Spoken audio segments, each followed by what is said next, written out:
దేవుని యొక్క అతి పరిశుద్ధమైనటువంటి శక్తి కలిగినటువంటి ఉన్నతమైనటువంటి నామములకు హృదయపూర్వకమైనటువంటి స్తుతులు స్తోత్రాలు చెల్లిస్తూ తిరిగి ఈ యొక్క సాయంకాల రాత్రికాల సమయంలో లైవ్లో వర్తమానం వినడానికి మనందరికీ దేవుడిచ్చినటువంటి మంచి అవకాశాన్ని బట్టి ఆరోగ్యాన్ని బట్టి దేవునికి స్తోత్రాలు చెల్లిస్తూ ఆసక్తి చూపిస్తున్నటువంటి బిడ్డలైనటువంటి మిమ్మల్ందరినీ కూడా కుటుంబాలను కూడా దేవుడు తన ప్రణాళిక చొప్పున దీవించి అభివృద్ధిపరిచి వర్ధన చేసి రహస్యరాకుడకు సిద్ధపరచును గాక. మనము గడిచిన దినాలలో చివరిసారిగా మనము బూడిద గురించి మనం విన్నాము. ఆ బూడిద ఈ రోజుల్లో అవసరమా? బూడిదలో కూర్చున్నంత మాత్రాన, బూడిద చల్లుకున్నంత మాత్రాన, పాపము చేసుకుంటూ పరిశుద్ధమైనటువంటి కార్యాలు చేసినంత మాత్రాన దేవుని చేత మనం క్షమాపణ పొందుకొని దేవుని చేత మనం పరిశుద్ధులము నీతిమంతులు ఎంచబడతామా అంటే ఎంచబడము. కాబట్టి దేవుని కార్యాలు మనం ఎన్ని చేసినా మనలో ఉండకూడనటువంటి పాపం మనలో ఉంటే ఆ ప్రార్థన దేవుని యొక్క సన్నిధికి చేరదు. అందుకే పరిశుద్ధ గ్రంథంలో స్పష్టంగా యోహాను సువార్త 9వ అధ్యాయం 31వ వచనములో సెలవిచ్చి ఉన్నాడు. యోహాను సువార్త 9వ అధ్యాయము 31వ వచనం, John gospel 9th chapter 31 verse ఏమని సెలవిస్తున్నాడు? 31 verse ఏమని సెలవిస్తున్నాడంటే, దేవుడు పాపుల మనవి ఆలకింపడని ఎరుగుదుము. క్లియర్గా మెన్షన్ చేస్తున్నాడు. దేవుడు పాపుల మనవి లేదా పాపులు చేసేటటువంటి ప్రార్థన ఆలకించడు అని మనము ఎరుగుదుము. కాబట్టి మనకు ఒక విషయం తెలుసు. ఏ విషయం తెలుసు అని అంటే, పాపము చేస్తున్నటువంటి వ్యక్తి పాపముల విషయము కాక, నేను పాపము చేశాను ప్రభువా, దయచేసి నా పాపమును క్షమించు, మరలా నేను పాపము చెయ్యకుండా బ్రతకటానికి ప్రయాసపడతాను, అసలు పాపము జోలికి నేను పోను అని తీర్మానం తీసుకుంటే ఆ పాపి యొక్క ప్రార్థనను దేవుడు విని ఆ పాపమును క్షమిస్తాడు. కానీ పాపము చేసుకుంటూ ఉంటూనే తన ఆరోగ్యం గురించి కానీ, కుటుంబ పరిస్థితుల గురించి కానీ, ఆర్థిక ఇబ్బందుల గురించి కానీ, ఇలా ఈ లోక సంబంధమైనటువంటి ఏ అవసరత, ఏ అక్కర కొరకు మనం ప్రార్థన చేసినా ఆ ప్రార్థన దేవుని ద్వారా ఆలకించబడదు. దానికి జవాబు ఎట్టి పరిస్థితుల్లో రాదు. ఏదో నీ దినం గడుస్తుంది అంటే గడుస్తుంది అంతే. తిండి దొరుకుతుంది అంటే తిండి దొరుకుతుంది, బట్ట దొరుకుతుంది అంటే బట్ట దొరుకుతుంది. అందరికీ ఏ విధంగా ఇస్తున్నాడో నీకు అలాగే ఇస్తున్నాడు. అది ప్రార్థన ద్వారా నేను పొందుకుంటున్నాను అనుకుంటే అది పొరపాటు.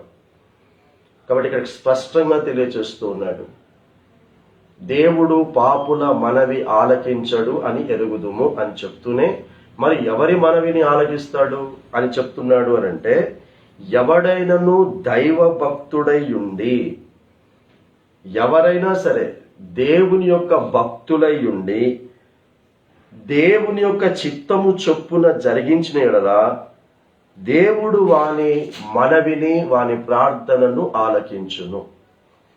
ఎవరైనా సరే దేవుని చిత్తము చొప్పున జరిగించాలి.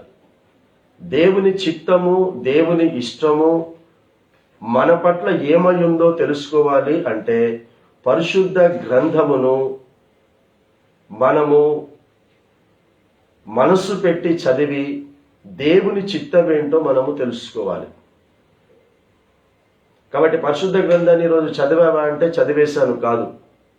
ఆ చదివినప్పుడు దేవుడు నా నుంచి ఏమి ఇష్టపడుతున్నాడు, నా నుంచి ఏమి ఇష్టపడటం లేదు అనేటటువంటిది పరిశుద్ధ గ్రంథములో నుండి మనం చూసుకోవాలి. అప్పుడు దేవుని చిత్తం ఏంటో మనకు తెలుస్తుంది. మరలా నేను ఎప్పుడు వర్తమానం చెప్పినా ఆదాము అవ్వల దగ్గరికి వెళ్లకుండా నా వర్తమానం ఉండనే ఉండదు. ఎందుకంటే ఆదాము అవ్వల దగ్గర నుంచే ఈ పరిశుద్ధ గ్రంథం రావటానికి మూల కారణం. కాబట్టి దేవుని యందు భక్తి గలవాడై, దేవుని యందు భయము గలవాడై, దేవుని చిత్తము చొప్పున జరిగిస్తాడు అనుకుంటూనే దేవుడు ఆదాము అవ్వలను తన పోలికలో, తన స్వరూపములో చేసి సకల ఆశీర్వాదాలన్నీ కూడా వారికి ఇచ్చాడు. సర్వ సుఖములను అనుభవించమని ఇచ్చాడు. కానీ వారు దేవుని పోలికలో దేవుని స్వరూపంలో ఉండి సకల ఆశీర్వాదములను అనుభవిస్తూ వారు ఏం చేశారు అంటే దేవుని చిత్తము ఏంటో తెలుసుకొని దాని ప్రకారంగా వారు జరిగించలేదు. దేవుని చిత్తము ఏంటి అంటే ఇది మీకు తగదు, ఇది మీకు అక్కరలేదు, ఇది నాకు ఇష్టము లేదు గనక మీరు ఇష్టపడకూడదు అని చెప్పాడు. అది దేవుని చిత్తం. దానిని వారు జరిగించినందుకు, దాని ప్రకారంగా వారు ఉండనందుకు వారిని దేవుడు ఏ విధముగా ఎంచాడు అంటే పాపులుగా వారిని ఎంచాడు. పరిశుద్ధులుగా వారిని తయారు చేస్తే వారు దేవుని చిత్తమును జరిగించినందుకు వారు పాపులయ్యారు. నేను ప్రతిసారి చెప్తున్నాను, పరిశుద్ధ పునరుత్థాన దినమును అది పరిశుద్ధ సంఘపు దినము అన్నాడు. అది పరిశుద్ధ సంఘపు దినము గనక అది పరిశుద్ధ సంఘములో కొంత సమయమైనా గడపాలి అని రీసెంట్గా ఈ యొక్క అటెండెన్స్ ప్రారంభించబడినప్పుడే యేసుక్రీస్తు ప్రభుల వారు లూకాసు సువార్త 4వ అధ్యాయం 16వ వచనంలో తన వాడుక చొప్పున మందిరానికి వెళ్ళాడు అని చెప్పారు. తన అలవాటు ప్రకారంగా ఆలయానికి వెళ్ళాడు, అలవాటు ప్రకారంగా వాక్యాన్ని చదివాడు. వాక్యాన్ని చదివినందుకు మన కొరకు రాయబడినటువంటి ప్రవచనము యెషయా గ్రంథం 61వ అధ్యాయము అతనికి ఇవ్వబడితే అందులో బూడిదకు ప్రతిగా ఆయన మనకు పూదండను ఇస్తాడు అనేటటువంటి ఆ ప్రవచనాన్ని మన కొరకు చదివి వినిపించాడు. అయినా పరిశుద్ధ పునరుత్థానాన్ని ఇంకా మనము నిర్లక్ష్యం చేస్తే దేవుని దృష్టిలో మనము పాపులము. ఎందుకంటే దేవుని చిత్తము పరిశుద్ధ పునరుత్థాన దినమున మనము ఆలయానికి వెళ్ళాలి అని దేవుడు పరిశుద్ధ గ్రంథంలో రాయించి పెట్టాడు. పాత నిబంధనలో మాత్రమే కాదు, క్రొత్త నిబంధనలో కూడా ఏదైతే మనం అపోస్తుల కార్యం 2వ అధ్యాయం చూసామో 3000 మంది మారు మనసు పొందిన తర్వాత అక్కడ వారు ఎలాంటి పద్ధతిని పాటించారంటే ప్రతిరోజు ఇంటింట కూడుకుంటూ దేవుని ఆలయములో కూడా తప్పకుండా వారు కూడుకుంటూ దేవుని యొక్క ఆలయములో కూడా ఆరాధన జరిగిస్తూ వాక్యాన్ని వింటూ ఉంటారు. కాబట్టి ప్రతిరోజు ఇంటింట కూడా రొట్టె విరిచారు. కాబట్టి ప్రతిరోజు ఇంట్లో కూడికలు అనేటటువంటివి ఉండాలి. ఆదివారము కూడా ఆలయానికి వెళ్ళాలి. సో ఆదివారము వెళ్ళటం జరుగుతూ ఉంటుంది కొంతమందికి, ఇంట్లో కూడికలు జరగటం ఉండదు కొంతమందికి. కొంతమంది ఇంట్లో కూడికలు ఉంటాయి, ఆదివారం ఉండదు. కొంతమందికి అది ఉండదు, ఇది ఉండదు. వీరందరినీ దేవుడు ఏమంటూ ఉన్నాడంటే మీరు పాపులు గనక మీరు నా చిత్తము జరిగించలేదు కనుక మీరు మీ విషయం ఏదైనా నన్ను అడిగినప్పుడు నేను ఆలకించను, నేను వినను. నీ ఆరోగ్యం గురించి నువ్వు అడిగినప్పుడు నేను వినను. నీ ఉద్యోగం గురించి అడిగినప్పుడు నేను వినను. నీ చదువు గురించి అడిగినప్పుడు నేను వినను. ఈ లోక సంబంధమైన ఏ ఆశీర్వాదం నువ్వు అడిగినా నేను వినను అని ఇక్కడ స్పష్టంగా చెప్తూ ఉన్నాడు. కాబట్టి మనం బూడిదలో కూర్చున్నా, బూడిద చల్లుకున్నా, గోనెపట్ట కట్టుకున్నా, ఏది చేసినా మనలో పాపం ఉండకూడదు. కాబట్టి నేను బైబుల్ ప్రకారంగా నేను బూడిద చదువుకున్నాను ప్రభా, బైబుల్ ప్రకారంగా నేను అది చేశాను ప్రభా, ఇది చేశాను అని అంటే బైబుల్ ప్రకారంగా చెయ్యమన్నవి కొన్ని చేయట్లేదు, బైబుల్ ప్రకారంగా చెయ్యకూడనివి కూడా కొన్ని చేయలేదు. ఉదాహరణకి ప్రతి సంవత్సరము 40 దినాలు ఆయన శ్రమల దినాలుగా పాటించుమని నీ పరిశుద్ధ గ్రంథంలో, నా పరిశుద్ధ గ్రంథంలో ఎక్కడైనా రాసిందా? రాయట్లేదు. అది మన ఇష్టం, చెయ్యు, తప్పు కాదు అందులో. కానీ అది యేసుక్రీస్తు శ్రమలు అనుభవించాడు అనేటటువంటిది తప్పు. 40 దినాలు యేసుక్రీస్తు శ్రమలు అనుభవించాడు అనేది తప్పు. ఆ 40 దినాలు నువ్వు జ్ఞాపకం చేసుకుంటూ, ఆ 40 దినాలలో నువ్వు ఉపవాసం వండుకుంటూ, ఎందుకొరకు ఆయన నీ కొరకు నా కొరకు మరణించాడో తెలుసుకొని ఆ మరణానికి తగినటువంటి చిత్తమును మనము నెరవేర్చినట్లయితే ఈ 40 దినాలకు మనకు ఒక అర్థం, పరమార్థం ఉంటుంది. దాని తర్వాత మనం పరిశుద్ధమైనటువంటి జీవితాన్ని జీవిస్తాం. ఈ 40 దినాల యొక్క ప్రసక్తి మిమ్మల్ని యోనా గ్రంథం చదువుకోమన్నాను. మరి ఎంతమంది చదువుకున్నారో నాకు తెలియదు, కానీ అయినా ఈ రానున్న దినాల్లో నేను చెప్తానని చెప్పాను కనుక ఈరోజు నేను దానిని ఈరోజు మరొకసారి మీకు జ్ఞాపకం చేస్తాను. యోనా గ్రంథం 3వ అధ్యాయమును చదువుకోమని సెలవిచ్చి ఉన్నాను. అందు చూడండి, యోనా గ్రంథము 3వ అధ్యాయం మనం చూస్తే నినవే పట్టణస్థులు పూర్తిగా చెడిపోయి ఉన్నారు. ఎంతగా చెడిపోయారు అని అంటే దేవుని యొక్క సహనమును కూడా పోనీలే పోనీలే పోనీలే అని వదిలేస్తూ ఉన్నాడు దేవుడు. ఇవాళ కాకపోతే రేపైనా మారుతారు కదా, ఇవాళ కాకపోతే రేపైనా నా చిత్తమును నెరవేరుస్తారు కదా అని వారికి వదిలేస్తూ ఉంటుంటే వారు ఇంకా ఎక్కువగా దేవునిని బాధ పెడుతూ చెడుతనమును ఇంకా ఎక్కువ చేస్తూ ఉన్నారు. ఇక దేవుడు విసిగిపోయి ఇక లాభం లేదు, వీరిని వదిలిపెడుతూ ఉంటే వీరు ఇంకా ఎక్కువగా పాపం చేస్తూ ఉన్నారు గనక ఇక వీరిని పూర్తిగా నాశనం చేసేద్దాము అనుకున్నాడు. ఆది కాండంలో ప్రపంచం మొత్తాన్ని ఏ విధంగానైతే 40 పగళ్ళు 40 రాత్రులు ప్రచండమైనటువంటి వర్షమును కురిపించి నాశనం చేశాడో, ఆ తర్వాత ఓన్లీ సొదొమ గొమొర్రా పట్టణమును మాత్రమే ఏ విధముగానైతే 19వ అధ్యాయంలో అగ్నిగంధములను కురిపించి నాశనం చేశాడో, అలాగే ఈ నినవే పట్టణాన్ని కూడా దేవుడు నాశనం చేయాలి అని తీర్మానం తీసుకున్నాడు. అక్కడనేమో నోహావు ద్వారా చెప్పించాడు. ఆ తర్వాత ఇక్కడనేమో 2 మనుషులను పంపించి సొదొమ గొమొర్రా పట్టణాలలో లోతు ద్వారా చెప్పించాడు. నినవే పట్టణములో యోనా గారి ద్వారా చెప్పించాడు. అయితే ఈ మూడుటికి ఉన్నటువంటి తేడా ఏంటి అంటే, మొదటిసారి నాశనం చేస్తారన్నప్పుడు నోహావు ఎంత చెప్పినా ఆ ప్రజలు వినలేదు. ఆ తర్వాత లోతు దినాలలో సొదొమ గొమొర్రా పట్టణమును దేవుడు కాల్చేస్తాడని చెప్పాడు అని అటు 2 మనుషులు లోతుకు చెప్తున్నారు, లోతు కుటుంబానికి చెప్తున్నారు. లోతు వెళ్ళి తనకు కాబోయేటటువంటి అల్లులకు చెప్తున్నాడు, వారికి చెప్తున్నాడు. ఎవ్వరూ వినలేరు. విన్నారు, అందరూ హేళన చేశారు. దేవుడు అంత కఠినమైనటువంటి వాడు ఏం కాదు, దేవుడు క్షమిస్తాడు, ఆయన కృపామయుడు అనేటటువంటి ఉద్దేశంతోనే వారు ఉన్నారు. చివరికి ఏమైందో మనందరికీ తెలుసు. ఈ 2 పాఠాలను గుణపాఠాలుగా ఈ నినవే పట్టణస్థులు విన్నారు. యోనా గారిని పంపించి ఇంకా 40 దినములకు దేవుడు మీరు చేస్తున్న ఘోరాతి ఘోరమైనటువంటి పాపములకు ఎంతగా మీకు తగదు అని చెప్పినటువంటి వాటినే మీరు చేస్తూ ఉన్నారు. అబద్ధము దేవునికి అయిష్టమైనటువంటిది అని ఎంత చెప్పినా కూడా ఆ అబద్ధమైనటువంటి బ్రతుకునే బ్రతుకుతూ ఉన్నారు, మోసపూరితమైనటువంటి బ్రతుకునే బ్రతుకుతూ ఉన్నారు. గనక ఇక దేవుని యొక్క ఉగ్రత ఇంకో 40 దినముల తర్వాత మీ మీదికి రాబోతా ఉంది. కాబట్టి ఈ 40 దినాలు దేవుడు మీకు అవకాశం ఇస్తూ ఉన్నాడు మారటానికి.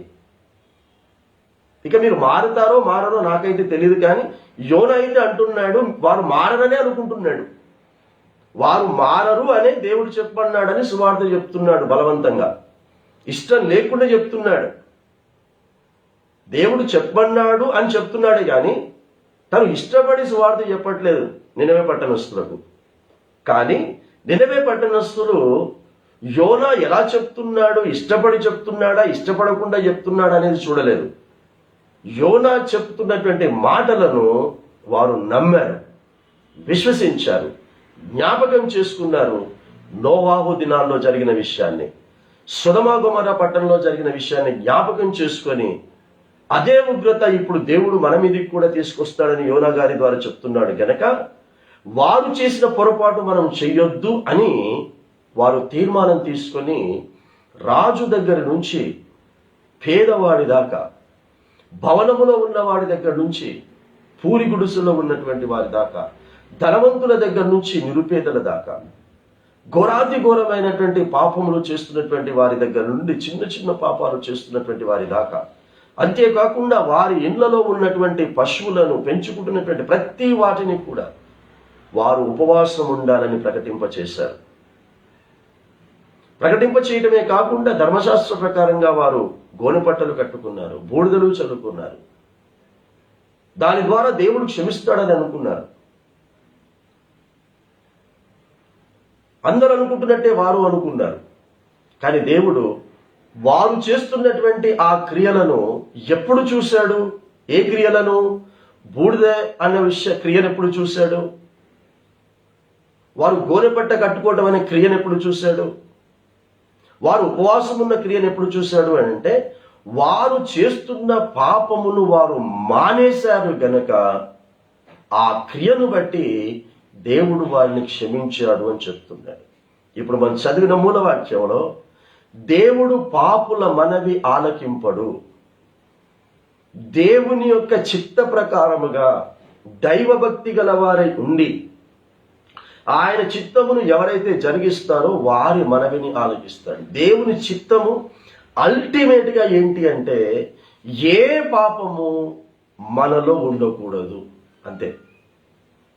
ఆజ్ఞ అతిక్రమమే పాపం, ఆ పాపం వల్ల వచ్చు జీతం మరణం. సో 10 ఆజ్ఞలు డీటెయిల్డ్ గా మన ఫేస్బుక్ లో ఉన్నాయి, స్టార్టింగ్ నుంచి ఉన్నాయి, మీరు చూసుకోండి. 10 ఆజ్ఞల్ని ఇన్ డీటెయిల్డ్ గా మనం ధ్యానించాం. యోబు గ్రంథాన్ని మనం ధ్యానిస్తూ, యోబు గ్రంథం దాదాపు మనము 5వ అధ్యాయమో 6వ అధ్యాయంలో మనం ధ్యానించాం. అది ఫేస్బుక్ లో కూడా మనం రికార్డ్ చేయబడి ఉన్నాయి, మీరు వినండి. 5-6 అధ్యాయాల దాకా మనం ధ్యానించాము. అది ధ్యానించడానికి ముందు మనం 10 ఆజ్ఞల్లోని కూడా మనం వెళ్ళాం. మరి ఆజ్ఞను అతిక్రమించొద్దు అంటే అందులో ఈ పరిశుద్ధ పునరుత్థాన దినము, పరిశుద్ధ ఆలయం గురించి కూడా మనం ధ్యానించాం. మరి ఎక్కడున్నారా అంటే ఎక్కడేసిన గొంగలు అక్కడే ఉంది. ఏమైనా భయం ఉందా అంటే ఏమీ భయం లేదు.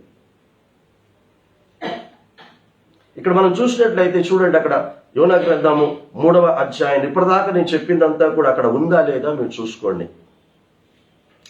2వ వచనం నుంచి చదువుతున్నాను. నీవు లేచి నినవే మహాపురమునకు పోయి నేను నీకు తెలియచేయు సమాచారము దానికి ప్రకటన చేయుము. ఏం సమాచారము? కాబట్టి యోనాత లేచి యెహోవా సెలవిచ్చిన ప్రకారం నినవే పట్టణమునకు పోయాను. నినవే పట్టణము దేవుని దృష్టికి గొప్పదై 3 దినములు ప్రయాణమంతా పరిమాణము గల పట్టణం. యోనా ఆ పట్టణములో 1 దిన ప్రయాణమంత దూరము సంచరించుచు ఇక 40 దినములకు నినవే పట్టణము నాశనమగునని ప్రకటన చేయగా, నేను తెలియచేసిన సమాచారం నువ్వు వెళ్ళి చెప్పు. ఏం సమాచారం పంపిస్తున్నాడు? ఇంకొక 40 దినములకు నీకు ఉద్యోగం వస్తుంది అని చెప్పి పంపిస్తున్నాడు. ఇంకో 40 దినములకు నీ బిడ్డ పెళ్లి అవుతుందని చెప్పి పంపిస్తున్నాడు. ఇంకో 40 దినములకు నువ్వు ఇల్లు కట్టుకుంటావని, ఇంకో 40 దినములకు నీ కష్టాలు పోతాయి, ఇంకో 40 దినములకు నీకు అనారోగ్యం పోతుంది, ఇంకో 40 దినములకు నీకు పట్టిన పీడంతా పోతుంది, ఇంకో 40 దినములకు నువ్వు అద్భుతంగా నువ్వు ఆశ్రయించబడతావు, దీవించబడతావు. ఈ సమాచారం పంపట్లేదు. ఆడెంత పాపం చేస్తున్నాడో తెలుసు. ఏ దేవుని యొక్క సేవకుడు అని చెప్పుకుంటున్నాడో ఆ సేవకుడు ఒక ఇంటికి వెళ్తాడు, ఒక సంఘానికి వెళ్తాడు, ఒక ప్రాంతానికి వెళుతాడు.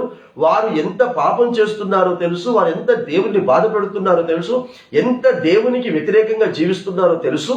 అయినా వారి దగ్గరికి వెళ్ళి ఏం చెప్తాడు అని అంటే, మిమ్మల్ని దేవుడు ఆశీర్వదించాలనుకుంటున్నాడు, దేవుడు మిమ్మల్ని గొప్ప కార్యాలు చేయాలనుకుంటున్నాడు, మీ ప్రార్థనన్నిటికీ దేవుడు జవాబు ఇవ్వాలనుకుంటున్నాడు అని చెప్తాడే గాని ఇది ఎప్పుడు చేద్దాం అనుకుంటున్నాడంటే నువ్వు పాపాన్ని విడిచిపెడతా అని చెప్పడు, నీకున్నటువంటి దోషమును విడిచిపెడతా అని చెప్పడు. దేవునికి వ్యతిరేకమైన కార్యాన్ని ఏదైతే నువ్వు చేస్తున్నావో నీకు తెలుసు, సాతానికి ఇష్టమైన కార్యం ఏది చేస్తున్నావో నీకు తెలుసు, దాన్ని నువ్వు మానుకుంటే ఇమ్మీడియట్ గా నీకు దేవుడు చేయాలనుకుంటున్నాడు అని చెప్పాలి. చూడండి ఎంత ధైర్యంగా పోయి చెప్తున్నాడు ఇక్కడ యోనా. ముందు భయపడ్డాడు, వీళ్ళంత భయంకరమైనటువంటి మనుషులు అతనికి తెలుసు, అసహించుకుంటారు, చంపేస్తారని కూడా తెలుసు. అందుకే అక్కడికి పోలేదు, తర్షీష్కి వెళ్ళాడు.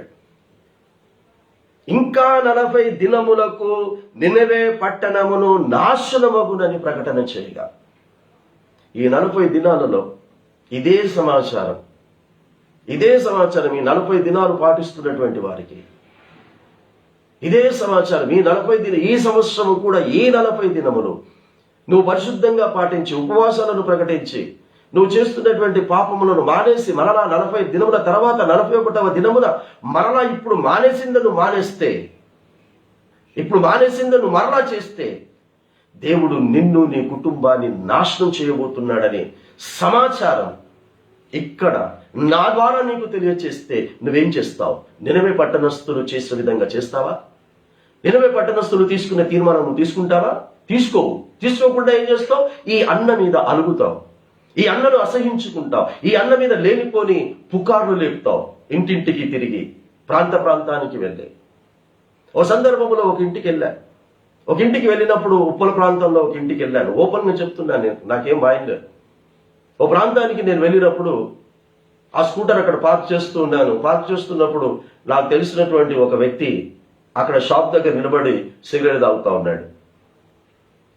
నేను వస్తున్నటువంటి విషయం అతనికి తెలియదు. నేను వచ్చి అక్కడ స్కూటర్ పార్క్ చేసిన తర్వాత నన్ను చూశాడు. నన్ను చూసి ఆ చేతిలో ఉన్నటువంటి సిగరెట్ ని ఇలా వెనకకు పెట్టుకొని పడేసి ప్రైజ్ లార్డ్ అన్నాడు. నేను మామూలుగా ప్రైజ్ లార్డ్ చెప్పా. ఆ తర్వాత ఇంట్లోకి వెళ్ళాను.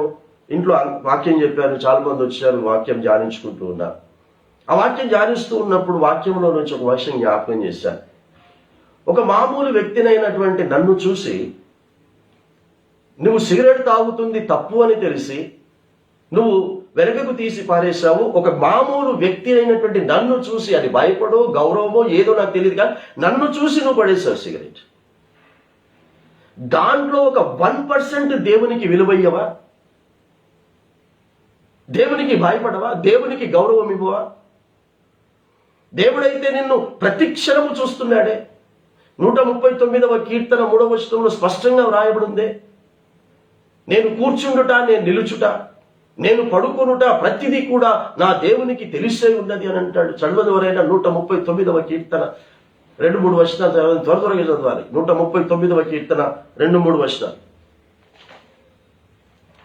నేను చదివేటప్పుడేమో మీరు చదువుతారు, చదువుమన్నప్పుడు చదువు. 139వ కీర్తన 2వ వచనం, నేను కూర్చుండుట, నేను లేచుట ఎవరికి తెలియను? దేవునికి తెలియను. నా భార్యకు తెలియదు, నా భర్తకు తెలియదు, ఎవరికి తెలియదు. నన్ను చూసావు సిగరెట్ పడేసావు, కానీ ఎవరికి తెలుసు? నీ దేవునికి తెలుసు. నేను కాదు నిన్ను ఆస్వాదించేది, నేను కాదు నిన్ను దీవించేది, నేను కాదు నీ కుటుంబమును బాగు చేసేది. దేవుడు బాగు చేస్తాడు. ఈ విషయాన్ని నేను అన్నానని, ఈ విషయం నేను చెప్పానని బాగుపడకపోగా దాని ఇంటింటికి నన్ను ఇట్లంటాడా, నన్ను ఇట్లంటాడా, నన్ను ఇట్లంటాడా. నినవే పట్టణస్తులు ఏమన్నారు? సొదొమ గొమొర్రా పట్టణస్తులాగా ఎందుకు ప్రవర్తిస్తావు? ప్రపంచంలో ఉన్నటువంటి వారు ఆ నోవాహు దినాల్లో ఉన్నట్టుగా ఎందుకు ప్రవర్తిస్తావు? వాళ్ళ దగ్గర నన్ను ఇట్లంటాడా, నన్ను ఇట్లంటాడా అని తిరిగే కదా. నన్ను సూటిగా అడుగు రాదా, నన్ను ఎందుకన్నా ఇట్లా అని? 10 మందిని పట్టుకుని ఎందుకు ఇట్లా అన్నా? నన్ను అడుగు డైరెక్ట్ గా, నేను చెప్తాను. డైరెక్ట్ గా సమాధానం నేను చెప్తాను నీకు. ఎందుకంటే దీని వలన నష్టము ఎవరికి అని అంటే నీకే. పాపమును సమర్థించుకుంటే, పాపమును మానకపోతే వారికే నష్టం. ఎందుకంటే పాపుల మనవి దేవుడు ఆలకించడు. నువ్వు పిల్లల కొరకు ప్రార్థన చేస్తున్నావో, భార్య కొరకు ప్రార్థన చేస్తున్నావో, వారు అప్పులు తీర్చబడాలని ప్రార్థన చేస్తున్నావో, ఏం ప్రార్థన చేస్తున్నావో అవి దేవుడు వినడట. నీకు తప్పు అని తెలుసు కాబట్టి నువ్వు పడేసావు కదా. ఇక మరలా నేను చెప్పడం ఎందుకు అది పాపమని, తప్పని? కాబట్టి ఆ విధంగా ఎవరు కూడా ప్రవర్తించకండి. నినవే పట్టణస్తులు కలిగి ఉన్నటువంటి మనస్తత్వం కలిగి ఉండండి దయచేసి. అందుకే నేను ప్రారంభంలో చెప్పా, చాలా మంది కుటుంబాలకు ఈ 40 దినాలు ఉపవాసం ఉంటున్న క్రైస్తవులకు ఇవి శాపాల దినాలుగా మార్చబడుతున్నాయని చెప్తున్నాను. ప్రతిసారి కూడా అదే చెప్తున్నాను. ఉండకండి ఉపవాసాలు, ప్రత్యేకమైన దినాలుగా పాటించకండి. పాటిస్తే ఈ 40 దినాలు ఎలా ఉన్నామో 41వ దినము నుంచి కూడా చచ్చేంత వరకు అలాగే ఉండండి. లేకపోతే జీవితాలు భ్రష్టు పడిపోతాయి. నీ బైబిల్లో నుంచి చదివి వినిపిస్తున్నాను నేను. ఇందులో నా ప్రసంగం ఏమీ లేదు, ఇందులో నా మాటలు ఏమీ లేవు. చెప్తున్నాడు, ఇంకా 40 దినములకు నేను ఈ పట్టణమును నాశనము చేస్తానని వెళ్ళి చెప్పుమంటే అలాగే చెప్పాడు. చెప్తే ఏం చేస్తున్నారో చూడండి. ప్రకటన చేయగా నినవే పట్టణపు వారు దేవుని యందు విశ్వాసం ఉంచి ఉపవాస దినమును చాటించి ఘనులేమి అల్పులేమి అందరూ గోరెపట్ట కట్టుకొనిరి. ఆ సంగతి నినవే రాజునకు వినబడినప్పుడు అతడును తన సింహాసనం మీద నుండి దిగి తన రాజవస్త్రములను తీసివేసి గోనెపట్ట కట్టుకొని బూడిదలో కూర్చుండెను. రాజే కూర్చున్నాడంట. నేను కూడా కూర్చుంటానని కూర్చుంటాం. వాళ్ళు బూడిదలో కూర్చున్నందుకు, గోనెపట్ట కట్టుకున్నందుకు, ఇంకేదో చేసినందుకు వారిని దేవుడు క్షమించలేదు, వారిని దేవుడు నాశనం చేయలేదు అని అనుకోకండి. ఈ 40 దినాలు ఉపవాసం ఉంటే, ఈ 40 దినాలు ఏదో చేస్తే నినవే పట్టణస్తులకు దేవుడు ఆశీర్వదించిన విధంగా, దీవించిన విధంగా, పాపమును క్షమించిన విధంగా క్షమిస్తాడు అనుకోవద్దు. అందుకే అక్కడ కింద స్పష్టంగా రాశాడు. అది మీకు ఈ దినమున మరలా చదివి నేను వినిపిస్తాను. అధ్యాయం మొత్తం చదువుతున్నాను, వినండి. కూర్చుండాను. మరియు రాజైన తానును ఆయన మంత్రులకు ఆజ్ఞ ఇచ్చాడు. ఏమని? ఒకవేళ దేవుడు మనస్సు త్రిప్పుకొని పశ్చాత్తప్తుడై మనము లయము కాకుండా తన కోపాగ్ని చల్లార్చుకొనును గనుక మనుషులు ఏదియూ పుచ్చుకొనకూడదు, పశువులు గాని ఎద్దులు గాని గొర్రెలు గాని మేత మేయకూడదు, నీళ్లు త్రాగకూడదు. మనుషులందరూ తమ దుర్మార్గములను విడిచి. ఆమేన్. రాజు ఏమని చాటింపు వేస్తున్నాడు? Not only fasting, not only the Ashes, అవి చేస్తూనే దుర్మార్గములను విడిచి తాము చేయు బలత్కారమును మానివేయవలెను. వారు చేస్తున్నటువంటి పాప దోషములను, చెడుతనములను, త్రాగుడును, గుట్కా, పాన్పరా, సిగరెట్, అబద్ధాలు, మోసాలు, ఈర్ష్య, ద్వేషలు, పగలు, అసూయలు, కక్షలు, ఇలావన్నీ కూడా మానవలను. ఇది దేవుని చిత్తము. ఈ చిత్తమును ఎవరైతే చేస్తారో వారి మనవిని దేవుడు ఆలకిస్తాడు. రేపొద్దున్నే నీ అప్పులన్నీ కూడా తీర్చబడతాయి. రేపొద్దున్నే నీ ప్రతికూల పరిస్థితులన్నీ కూడా బాగుపడతాయి. నిన్ను అవమానించిన వారందరూ కూడా నిన్ను ఘనమైనటువంటి స్థితిలోనికి తీసుకుని వెళ్తారు. నీ ప్రార్థనలకు ఆలస్యము నువ్వు చేస్తున్న పాపమే. మానుమన్నది మానకపోవటమే నీ ప్రార్థనకు ఆలస్యం. చెప్పాను నేను మీకు, లైవ్ లో ఉన్నాయి, చూసుకోండి messages. Last year good Friday నుంచి కంటిన్యూస్ మెసేజెస్ ఉన్నాయి. ఈ మంత్ దాదాపు ఒక 1.5 మంత్ మాత్రమే మిస్ అయింది. ఈ 1 ఇయర్ కంటిన్యూస్ గా దేవుడు మెసేజెస్ లైవ్ ద్వారా ఇచ్చే గొప్ప భాగ్యాన్ని దేవుడు నాకు కలుగజేశాడు ఈ COVID-19 ద్వారా. అన్ని ఉపయోగపడేటటువంటి వర్తమానాలు అందులో ఉన్నాయి. మీకు ఆసక్తి ఉంటే మీ ప్రారంభం నుంచి మళ్ళా విన్నవాళ్ళు కూడా మరలా వినండి, విని బాగుపడండి. కాబట్టి త్రాగకూడదు ఇవన్నీ చెప్పడమే కాకుండా బలత్కారమును మానవలను, మనుషులేమి పశువులేమి సమస్తమును గోనెపట్ట కట్టుకొనవలను, జనులు మనపూర్వకమునుగా దేవుని వేడుకొనవలను అని దూతలు నినవే పట్టణములో చాటించి ప్రకటన చేసిరి. యోన ఒక్కటే ఒక మాట చెప్పాడు ప్రసంగం. ఏ ప్రసంగం చెప్పాడురా అంటే, ఇంకా 40 దినములకు మీ పట్టణాన్ని దేవుడు నాశనం చేస్తానన్నాడు. ఎలా చేస్తాడో నాకు తెలియదు, కానీ చేస్తానన్నాడు అని మాత్రమే చెప్పాడు. ఒక్కటే ప్రసంగం. కానీ విన్న వాళ్ళు ఏం చేస్తున్నారు? రాజు ఏమి చాటింపు వేస్తున్నాడు? ఆ డప్పు కొట్టించి చాటింపు వేస్తున్నాడట. అరే, ఉపవాసాలు మాత్రం ఉండటం కాదురు, గొర్రెపట్ట మాత్రం కట్టుకోవటం కాదురా, బూడిద మాత్రమే చల్లుకోవటం, బూడిదలో కూర్చోవటం మాత్రమే కాదు, అందరేం చేయాలంటే కళ్ళు కంపౌండ్లో పోవటం మానేయాలి అన్నాడు, పాన్ షాప్లో పోవటం మానేయాలి అన్నాడు. ఇలా ఎవరెవరు దేవుడు వద్దు అన్నది చేస్తున్నారో అవన్నీ కూడా మానేసేయండి. ఇది రాజుగా నేను ఆజ్ఞ జారీ చేస్తున్నాను అని ఈ నినవే పట్టణస్థుడు ఒక రాజు దేవుని ఆజ్ఞగా జారీ చేశాడు. ఇప్పుడు దేవుడు చెప్తే మానరేమో. ఇప్పుడు అంటే మన పిఎం చెప్తే మానేస్తారా? చేసినా చేస్తారు. ఎందుకంటే బయటికి వెళ్ళి తాళాలు ఏమంటారు, అవి ప్లేట్లను కొట్టమంటే కొట్టిరు కదా, దీపాలు వెలిగించమంటే వెలిగించారు కదా. పిఎం చెప్తే మానేస్తారేమో. మరి ఎవ్వడు గొప్ప కాదు, దేవుడే గొప్ప. ఎవడిని కూడా ఆశీర్వదించడు, దీవించడు. ఈ నినవే వారు చూడండి, ఇప్పుడు ప్రకటన చేసేది 10వ వచనం. ఈ నినవే వారు అస్సలు దగ్గరకు వచ్చారు. ఈ నినవే వారు తమ చెడు నడతలను మానుకొనగా. ఎవరు చూశారు? దేవుడు చూస్తున్నాడు. ప్రారంభంలో ఏం చేస్తాడు? నాశనం చేస్తాను అన్నాడు. ఫస్ట్ దేన్ని చూశాడు? ఉపవాసమును చూడలేదు. ఫస్ట్ గొనపట్ట కట్టుకున్న చూడలేదు. ఫస్ట్ బూడిదలో కూర్చుంది చూడలేదు. ఫస్ట్ ఏం చూస్తున్నాడంటే, వారు చెడుతనములను, పాపములను, దుర్మార్గతను మానుకున్నారా లేదా చూస్తున్నాడు. ఈ రోజున ఈ వర్తమానం వింటున్న బిడ్డలారా, దేవుడు నువ్వు చేస్తున్న ప్రార్థనను చూడడు, నువ్వు ఏడుస్తున్న ఏడుపును చూడడు, నువ్వు పడుతున్న బాధను చూడడు, నువ్వు పడుతున్న వేదనను చూడడు, ఒకటే చూస్తాడు, దేవుడు మానేయమన్నది మానేశావా? ఇక ఏమేం మానేయమన్నాడు అని మళ్ళీ నేను రిపీట్ చేయను, అన్ని రికార్డ్ చేయబడి ఉన్నాయి.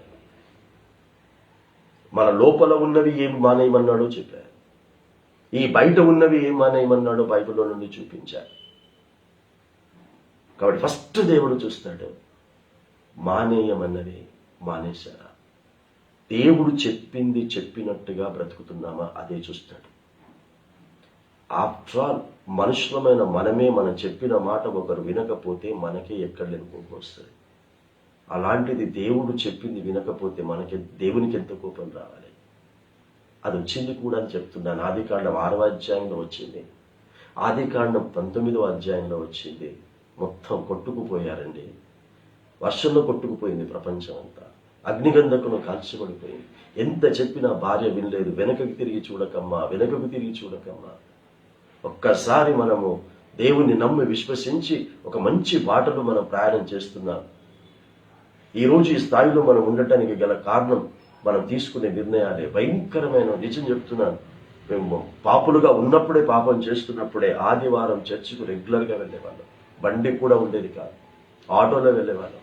ఒక బండి ఉండేది, వర్షం పడుతూ ఉంటుంటే ఆటో సేవి రాకపోతే అంబ్రెల్లా పట్టుకొని, భార్య వెనక అంబ్రెల్లా పట్టుకుంటే నా కొడుకును ఆమె చంకలేసుకొని ఆ టీవీఎస్ మీద కూర్చుంటే, ఇక్కడ చర్చెస్ నడుస్తలే, వర్షం పడి చర్చ్ నడుస్తలేదంటే రామ్కోట్ చర్చ్ దాకా వెళ్ళేవారు. అక్కడ కూడా చర్చ్ నడవకపోతే అక్కడ నుంచి హ్యాబిట్స్ లో ఏం చర్చ్ అన్నది, రోమన్ మన ఏదో స్కూల్ ఉంది కదా, అక్కడికి కూడా వెళ్ళేవారు. మంచిది కాదు, ఇంకేదో స్కూల్ అది. అక్కడికి వెళ్ళి అక్కడ అటెండ్ అయి మళ్ళా వచ్చేవాళ్ళం. దేవుడు పాపులమైనా కూడా దేవుడు దేవుడు చెయ్యమన్నవి చూసి చేస్తున్నాం కనుక దానిని బట్టి కొద్దిగానైనా మాకు అవకాశాలు ఇచ్చాడు మారటానికి. ఈ రోజున ఆ ఆసక్తి మరలా రావాలని దేవుడు ఆశపడుతున్నాడు అందరిలో కూడా. సో వారు వారి చెడు నడతలను మానుకొనగా వారు చేయుచున్న క్రియలను దేవుడు చూచి, ఏ క్రియలను చూచి? బూడిదలో కూర్చున్న క్రియను చూచి. సెకండ్, అది సెకండరీ. గోడపట్ట కట్టుకున్న క్రియను చూశాడు, ఉపవాసం ఉన్న క్రియను అప్పుడు చూశాడు. అంతేకాని వారు ఉపవాసం ఉన్నందుకు వారిని క్షమించలేదు, వారు గోనెపట్ట కట్టుకున్నందుకు వారిని క్షమించలేదు. దీనితో పాటు అది important.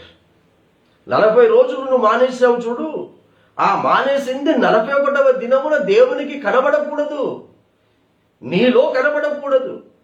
Then God will bless you tremendously. God will forgive your sins. ఇది చాలా ప్రాముఖ్యమైనది. చూచి దేవుడు పశ్చాత్తప్తుడై వారికి చేయుదునని తాను మాట ఇచ్చిన కీడును చేయక మానెను. దేవుడు కీడు చేస్తాడన్నాడు, దేవుడు నాశనం చేస్తాడన్నాడు. వారు చెడుతనం మానుకున్నందుకు దేవుడు చేస్తాడన్న కీడు చెయ్యటం మానేశాడట. నువ్వు మానేస్తే దేవుడు మానేస్తాడు, నువ్వు మానేయకపోతే దేవుడు మానేయడు. ఏం మానేయడు? నీకు కీడు చేయటం మానేయడు, నిన్ను నాశనం చేయటం మానేయడు. సో ఈ రోజున నీ ప్రార్థనల ద్వారా కీడు దేవుడు చేయటం మానేస్తాడనుకుంటే క్లియర్గా బైబిల్లో చదివి వినిపించా. 9వ అధ్యాయం 31వ వచనం యోహాను సువార్త, దేవుడు పాపుల మనవి ఆలకింపడు, దేవుని యందు దైవ భక్తి గలవారయుండి దేవుని చిత్తమున జరిగించు వారి మనవిని ఆలకిస్తాడు.